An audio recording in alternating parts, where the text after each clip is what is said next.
ஆசைப்பட்டு ஒரு ஆசைய தனக்குள்ள கொண்டு வந்து அத சக்சஸ் பண்றதுக்கு போராடுற ராசிகள்ல முதன்மையான ராசி ரிஷப ராசி. எல்லாரும் ஆசைப்பட்டுருவாங்க. ஆனா அந்த ஆசைய முதல்ல தனக்குள்ள கொண்டு வரணும். அது என்னங்க தனக்குள்ள கொண்டு வருது அப்படின்னா, ஒரு ஆசைப்பட்டீங்கன்னா அத நீங்க முதல்ல நம்பணும். என்னால அது முடியும். நான் அத கண்டிப்பா செஞ்சுருவேன். எனக்குள்ள அந்த வைராகியம்னு ஒண்ணு இருக்குன்னு இத கொண்டு வரதுக்கே கொஞ்ச நாள் ஆகும். ஏன்னா உங்க பக்கத்துல உள்ளவங்க, தெரிஞ்சவங்க இவங்கெல்லாம் பாத்தீங்கன்னா அதுக்கு இடம் குடுக்க மாட்டாங்க. எப்படியாவது உங்க மண்டைய கழுவுவாங்க. "உன்னால முடியாது, உனக்கு வராது, நீ அதுக்கு செல்லுபடி ஆக மாட்டேன்னு." முதல்ல கெட்டவர்களை விட்டு, நீங்க சொல்ற செய்திய கேட்காதவர்களை விட்டு விலகி இருங்க. இந்த வார்த்தைய நல்லா கவனிங்க. கெட்டவர்களை விட்டு விலகி இருங்க. நீங்க சொன்னா அத கேட்காதவர்களை விட்டு விலகி இருங்க. அதுலயே உங்களுக்கு நல்ல காலம் பொறந்துருச்சுன்னு அர்த்தம். இததான் முதல்ல ரிஷபராசி எடுத்துக்கணும். இப்ப இந்த மைண்ட்ல இப்ப கொண்டு வந்துட்டீங்கன்னா, எவ்ளோ பெரிய கெட்ட சக்தியும் உங்க வீட்ல இருந்தா கூட, அதை எதிர்க்கிற அளவுக்கு மனபலம் உங்களுக்கு ஏற்படும். என்ன கெட்ட சக்தி இருந்தாலும் சரி, துஷ்ட சக்திகள உங்க வீடு வந்து பாழடைஞ்சிருக்கு, மனசெல்லாம் கோளாறா இருக்கு, எல்லாரும் எதிரும் புதிருமா இருக்கிறோம் அப்படின்னா, முதல்ல உங்க மனசுல நான் சந்தோஷமா இருக்க போறேன், என் குடும்பத்த சந்தோஷமா ஆக்க போறேன், நான் வீடு கட்ட போறேன், நான் வந்து கல்யாணம் பண்ணிக்க போறேன், நான் என் பிள்ளைக்கு கல்யாணம் பண்ண போறேன், நான் இந்த வேலைய போக போறேன், இந்த பிசினஸ் ஆரம்பிக்க போறேன், நான் என் குடும்பத்துல என் பொண்டாட்டிக்கு இத செய்ய போறேன், இந்த மருத்துவ பிரச்சனை இந்த வழியில சரி செய்ய போறேன்னு நீங்க முடிவு பண்ணிட்டீங்கன்னா, இத நீங்க யார்கிட்டயாவது சொன்னீங்கன்னா, அந்த கேட்கிறவன் நம்மள குழப்புவான். அவன முதல்ல தள்ளணும். நம்ம மனசுக்குள்ள இது பதிவு பண்றதுக்கு கொஞ்ச நாள் ஆகும். இந்த நம்பிக்கை வந்துருச்சுன்னா, என்ன கெட்ட சக்தி இருந்தாலும் விலகும். இத முதல்ல தெரிஞ்சுக்குங்க. இப்போ அடுத்தது, இந்த ரிஷபராசிக்காரர்கள் தினசரி உங்க வீட்ட ரொம்ப நீட்டா வச்சுக்கணும். குப்பை கூளம் இல்லாம பாத்துக்கங்க. முக்கியமா மூளையில குப்பைய சேர்க்கிற பழக்கம் இல்லாம பாத்துக்கங்க. மூளையில குப்பைய சேர்த்து உடனே அதை என்ன பண்ணணும்? அந்த குப்பை தகரத்தால அள்ளி அத டஸ்ட்பின்ல போட்டணும். சில பேர் குப்பை தகரத்துல அப்படியே குப்பைய அள்ளி அள்ளி வச்சிருப்பாங்க. அப்புறமா எந்திரமா நான் குப்பைய அள்ளிக்கிறேன்னு சொல்லுவாங்க. இது பெரிய தப்பான ஹேபிட். வீட்ல முக்கியமா பாத்தீங்கன்னா, இந்த ஏசி வச்சிருக்கவங்க எல்லாம் வாரம் ஒரு தடவை ஏசி பில்ட்ட சுத்தம் பண்ணும்.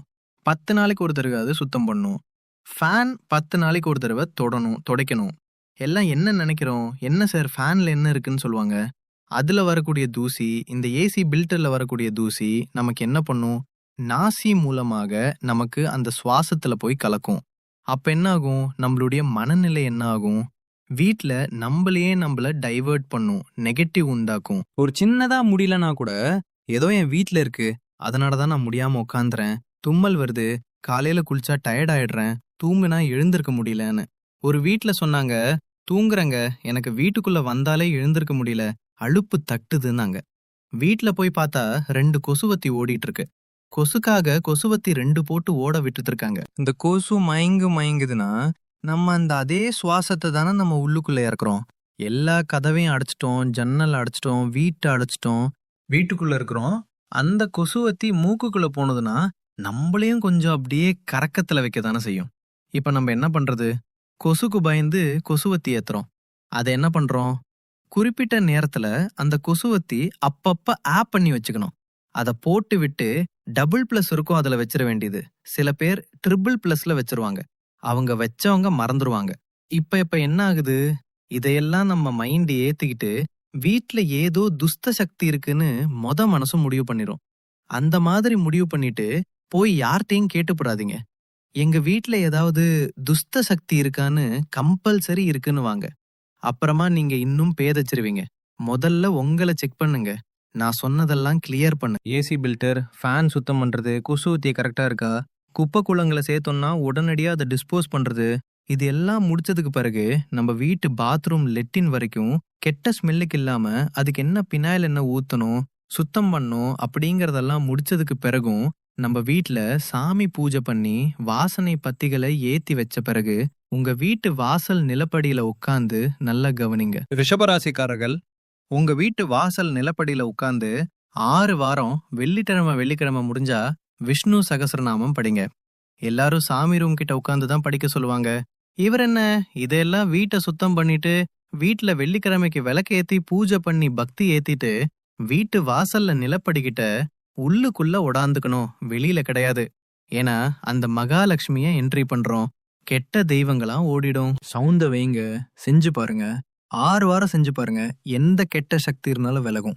அதே மாதிரி 6 வாரம் பெருமாளுக்கு துளசி மாலை போடுங்க. இதெல்லாம் தொடர்ந்து செய்யணும் 6 வாரம். நான் ஏற்கனவே சொன்ன மாதிரி வீடு சுத்தம் பண்ணும்போது பச்சை கற்பூரம் உங்க கொஞ்சோண்டு தண்ணி வெதுவெதுப்பா வச்சுக்கணும். அந்த வெதுவெதுப்பு தண்ணியில கொஞ்சோண்டு பச்சை கற்பூரத்தை போட்டுக்கணும். கொஞ்சம் சிட்டிகை மஞ்சள் போட்டுக்கணும். ஒரு சிட்டிகை ஏலக்காய் பொடி போட்டுக்கணும். அதை நல்லா கலந்து வீடு முறுக்க மாப்பு போடுங்க. வியாழக்கிழமை மாலை இதை செய்யணும். இந்த மாப்பு போடுற வேலைங்கிறது வியாழக்கிழமை மாலை வீட்டை சுத்தம் பண்றது. வெள்ளிக்கிழமை காலையில பூஜை நடக்கணும். வெள்ளிக்கிழமை காலையில டைம் கிடைக்கிறப்ப உட்கார்ந்து விஷ்ணு சகஸ்ரநாமம் வீட்டு வாசல்ல உள்ளுக்குள்ள உட்கார்ந்து நிலைப்படிக்கிட்டே படிக்கணும். சாயந்தரம் ஒரு தடவை படிங்க, இன்னும் ரொம்ப நல்லா இருப்பீங்க. அது மட்டும் இல்லாம வெள்ளிக்கிழமை அன்னைக்கு 108 தடவை சுக்கிரனுடைய காயத்ரி மந்திரத்தை படிங்க. கூகுள் சர்ச் பண்ணுங்க. இன்னைக்கு ஜட்ஜிபிடி இருக்கு இல்லைங்களா, கூகுள் சர்ச் பண்ணுங்க. உங்களோட சுக்கிரனுடைய காயத்ரி மந்திரம் வரும். கண்டிப்பாக ரிஷப ராசிக்காரர்கள் உங்க வீட்ல ஒரு துளசி செடி வைங்க. நிச்சயம் உங்க வீட்ல இருக்கிற கெட்டது விலகும். நம்பி செஞ்சு பாருங்க. இந்த கெட்டது விலகும். சுக்கிரனுடைய மந்திரம் உங்களை பலப்பழக்க வைக்கும். ஆசைப்படுறதெல்லாம் நடத்தி வைக்கும். எந்த கெட்ட சக்தி இருந்தாலும் இந்த வீட்டை விட்டு விலகிடும். நம்புங்க, நடத்தி பாருங்க, நல்லது நடக்கும். நண்பர்களே, என் உறவுகளே, சொந்தங்களே, இந்த கண் திருஷ்டி விலகணும், எதிரிகள் விலகணும், கோர்ட் கேஸ் பிரச்சனைகள் எது இருந்தாலும் நமக்கு விலகணும், போலீஸ் ஸ்டேஷன் சம்பந்தமான விஷயங்கள் இருந்தா விலகணும், எந்த கெட்டதா இருந்தாலும் விலகணும், நமக்கு தர்ம யுத்தத்துல ஜெயிக்கணும், அவமானம் பற்றக்கூடாது, உறவுகளுக்கு முன்னாடி தலை குனிஞ்சிடக்கூடாது, அது மட்டும் இல்லாம நம்முடைய எதிர்காலம் பாழாயிடக்கூடாது. இதுல எது கெட்டது நடந்தாலும் இது எல்லாமே நடக்கும். இந்த கெட்டதே நடக்காம இருக்க நம்ம வீட்டுல வசீகர சக்தி இருக்கணும். அறிந்தும் அறியாமலும் தெரிந்தும் தெரியாமலும் செய்த சகல குற்றங்களையும் பொறுத்து காத்து ரட்சிக்க வேண்டும். பொண்ணு 18ஆம் படி மேல் வாழும் வில்லாளி வீரன் வீரமணி கண்டன் காசி ராமேஸ்வரம் பாண்டி மலையாளும் அடக்கி ஆளும் ஓம் ஸ்ரீ ஹரிகரசி சுதன் ஆனந்த சித்தன் ஐயன் ஐயப்ப சுவாமியே சரணம் ஐயப்பாங்கிற மந்திரத்தை தினசரி உங்க வீடுகள்ல நீங்க சொல்லுங்க. எல்லாரும் சொல்லுங்க.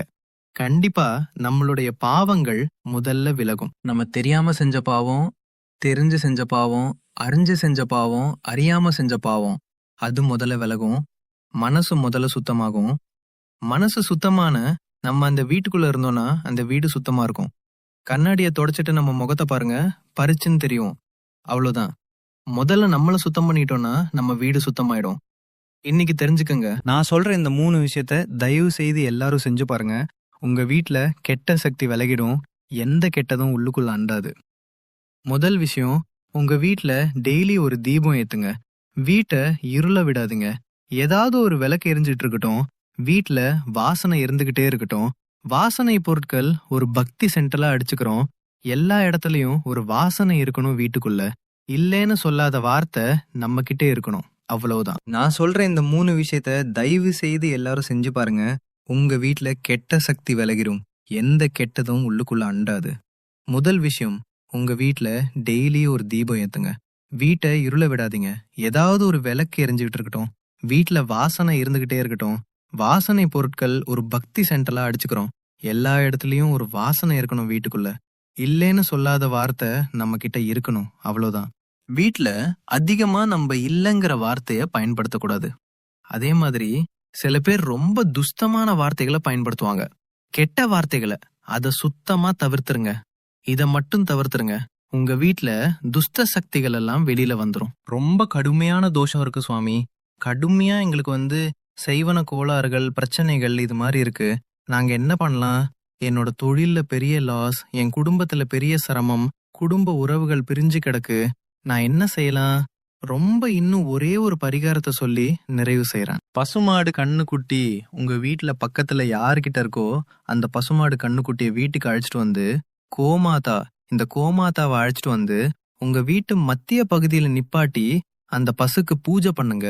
பசுக்கு மஞ்ச தரவி குங்குமம் வச்சு பசுக்கு ஒரு புடவை வாங்கி சாத்தி, கண்ணுக்குட்டிக்கு ஒரு புடவை சாத்தி, மாலை போட்டு ஒரு பெரிய தட்டுலயோ பக்கெட்லயோ வாழை இலையில பச்சை பச்சரிசியை நல்லா ஊற வச்சு வெல்லம், பச்சரிசி, வாழைப்பழம் எல்லாம் சேர்த்து வச்சு அந்த பசுமாட்டுக்கு கொடுங்க. அந்த பசுமாட்டுக்கு பின்புறம் தூப தீபங்கள் எல்லாம் காட்டி பசுமாட்டு கிட்ட நமஸ்காரம் பண்ணிக்கங்க. உங்க வீட்டுக்குள்ள அழைச்சு என்ன கெட்டது இருந்தாலும் வெளியில வந்துரும். இத மட்டும் செஞ்சு பாருங்க. கிரக பிரவேசத்தெல்லாம் செய்வோம்ல சுவாமி, நாங்க அப்பார்ட்மெண்ட்ல இருக்கோமே, நாங்க என்ன பண்ணலான்னு கேட்பான். உங்க வீட்டு வாசல்ல செய்யுங்கோ. அபார்ட்மெண்ட் வாசல்ல அது செய்யுங்க. பசு பூஜை பண்ணுங்க. பசு பூஜை பண்ணி நான் சொன்ன மாதிரி சுவாமி அந்த பசுக்கு நிவேதியம் பண்ணுங்க. நிச்சயமாக உங்க வீட்ல இருக்கிற எல்லா துஷ்டங்களும் வெளியில வந்துரும். எல்லா கெட்ட சக்தியும் வெளியில வந்துரும். நல்லது நடக்கும், நம்புங்க. இன்னையிலிருந்து உங்க வாழ்க்கை பிரகாசமா போகுது. இந்த பதிவை கேட்கறவங்க, இந்த பதிவை கேட்கக்கூடிய சூழ்நிலைகள் உங்க குடும்பத்துல யாருக்கு நீங்க அனுப்பினாலும் சரி, அந்த வீடுகள்ல நல்ல மாற்றங்களை நீங்க பார்க்க போறீங்க. வாழ்த்துக்கள். நல்லதே நடக்கும். என்றும் உங்களோடு நிழலாக நான் இருப்பேன். நம்பிக்கையோடு மீண்டும் அடுத்த பதிவில் உங்களை சந்திக்கிறேன். ஓம் சாய்ராம். ஓம் சாய்ராம். ஓம் சாய்ராம்.